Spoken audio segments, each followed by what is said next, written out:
दोस्तों, अब हम जो कहानी पढ़ने जा रहे हैं उस कहानी का नाम है बंदरों का देश।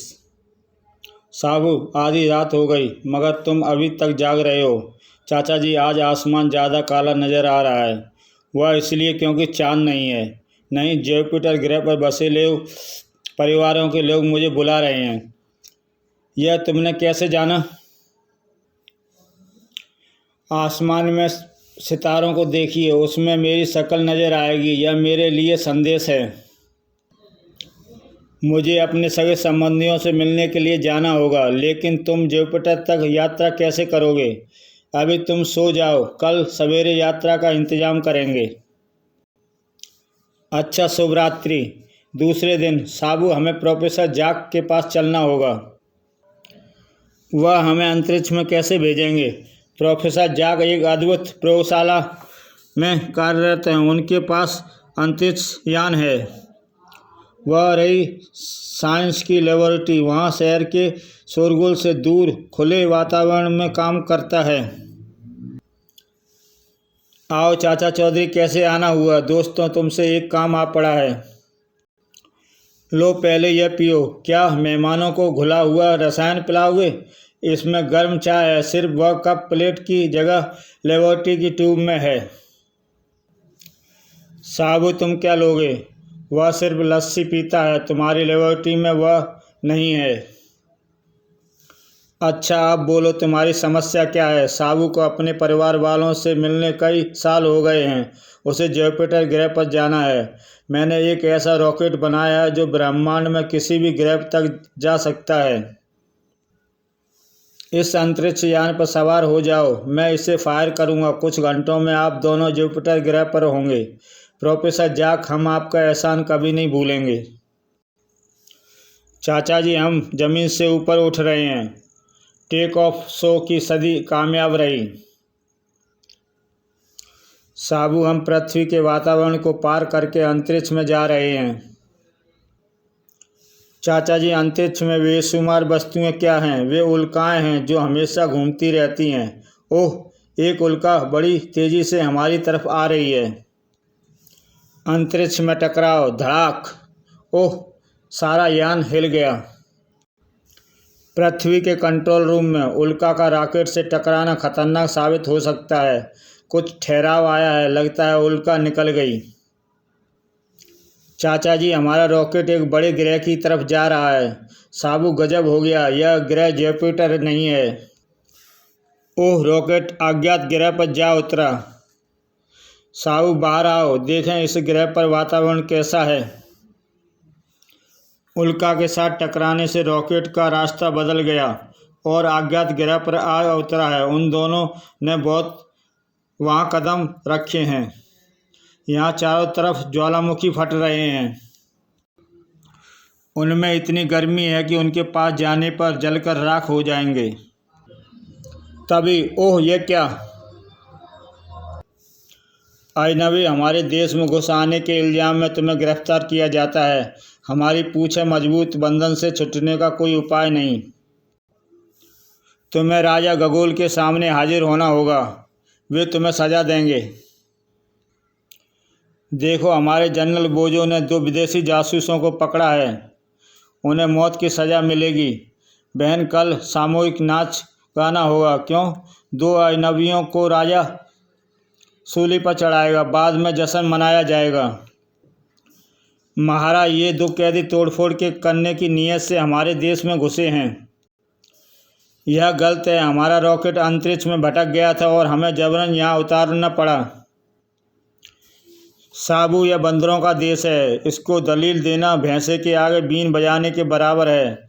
मैं इन दोनों को मौत की सज़ा देता हूँ। कल सवेरे इन्हें सूली पर चढ़ाया जाए। तब तक इन्हें जेल में डाल दो।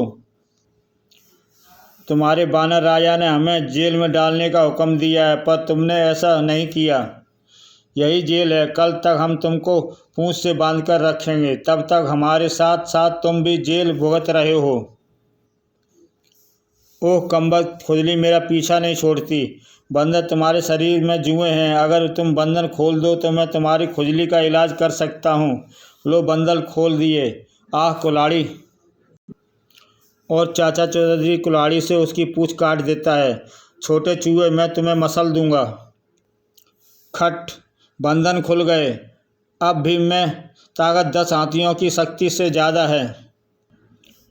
मरने के लिए तैयार हो जाओ। बंदर साबू में टक्कर मार देता है। धड़ाक। ओह, हो गया तुम्हें मेरी ताकत का अंदाज़ा। मैं गला घोंटकर भी तुम्हें मार डालूंगा। उसकी कलाई मेरे हाथ आ गई। साबू ने उसे उठा लिया। उसकी पकड़ रीछ की पकड़ से ज़्यादा मजबूत है और साबू उसे उठाकर फेंक देता है। अब वह नहीं उठ सकता। वह बहुत शक्तिशाली था। घुसपैठियों को मारो, मारो, और सैनिक आ रहे हैं। मारो, मारो। अगर उन्होंने हमारे रॉकेट को नुकसान पहुंचाया तो हम कहीं नहीं जाने के काबिल नहीं रहेंगे। शुक्र है कि हम यहाँ तक पहुँच गए। अब भी ताकते रहेंगे। उधर पृथ्वी पर रॉकेट चाचा चौधरी और साबू को लिए ठीक दिशा में जा रहा है।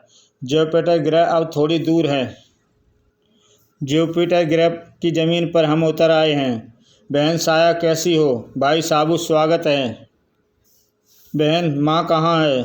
चाचा हारो, तुम चुप क्यों हो? माँ कहाँ है? तुम घर जाकर उसे खुद देख लो ना। माँ, मैं आ गया। वह बोला, क्यों नहीं रही?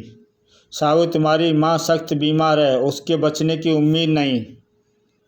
इसी कारण हमने तुम्हें संदेश भेजा था कि तुम मरने वाले का आखिरी बार चेहरा देख लो। वेदवाणी, माँ को बचाने का कोई उपाय तो होगा। मैं माँ के लिए कुछ भी कर सकता हूँ। सिर्फ एक उपाय है। दक्षिण की तरफ रानी सानी के बाग में एक झरना है। अगर कोई उसका पानी लाकर पिला दे तो मरीज जी सकता है। मगर रानी सानी बहुत जिद्दी महिला है। वह किसी को भी एक बूंद पानी भी नहीं लेने देगी। अलविदा साया, हम उस झरने के पानी लेकर जल्दी ही लौटेंगे। भाई, उस जालिम सानी से होशियार रहना। साबू, हमें चलते हुए 2 दिन हो गए हैं। आगे बर्फीले पहाड़ हैं। रास्ता दुर्गम होता जा रहा है। लंबा रास्ता कट गया। यहाँ मौसम अच्छा है। यहाँ रहा रानी सानी का महल। हमें दीवार फांदकर अंदर दाखिल होना होगा। हम अंदर आ गए। अभी तक हमें किसी ने नहीं देखा।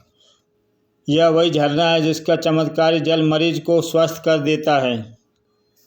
तभी अचानक एक पिंजरा उन दोनों के ऊपर आ गिरता है। रानी सानी, तुमने मेरा पानी चुराया, इसकी सजा मौत है। इस झरने का चमत्कारी पानी सिर्फ मेरे लिए है ताकि मैं इसे पीकर हमेशा जवान रहूं।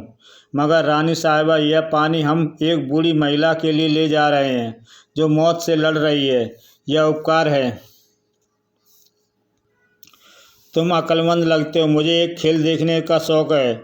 चोर मेरे पहलवान बोरो से लड़ेगा। अगर तुम जीत गए तो पानी ले जा सकते हो। बोरो, आओ। मगर यह नाइंसाफ़ी है। बोरो के पास हथियार और साबू निहत्था है। इससे क्या फ़र्क पड़ता है? मरना ही तुम्हारे साथी को ही है। सटाक। ओह, हा हा। बोरो, इसके टुकड़े कर दो। सटाक। यह कैसी रही? उसमें सांप की जवान जैसी फुर्ती और तेजी है। साबू की पकड़ में विरोधी की बाजू आ गई है। अब वह अपना प्रिय दाव धोबी पलटा मारेगा।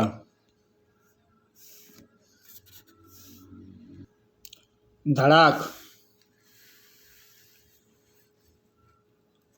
रानी सानी, बोरो मर गया। हम पानी ले जा रहे हैं। तुम्हारी बहादुरी से मेरा दिल मोह लिया। क्यों ना तुम मेरे साथ शादी कर लो। मैं तुम्हें दुनिया के सारे सुख दूंगी। चाचा जी, बोरो को मैंने चित कर दिया, मगर इस औरत से जीतना मेरे बस की नहीं। यह काम मुझ पर छोड़ दो।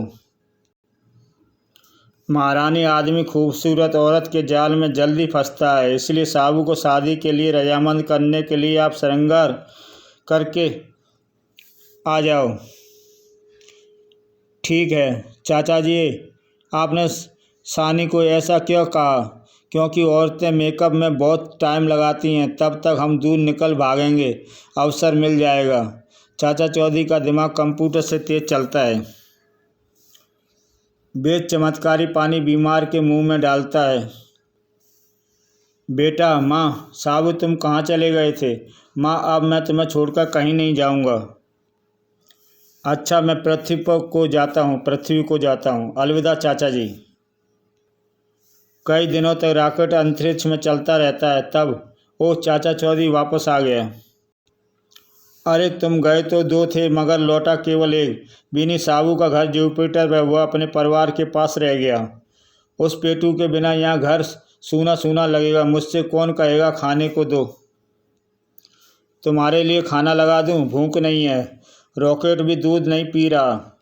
साबू को लाओ। और शहर में हड़ताल शुरू हो जाती है। हमें साबू चाहिए, साबू।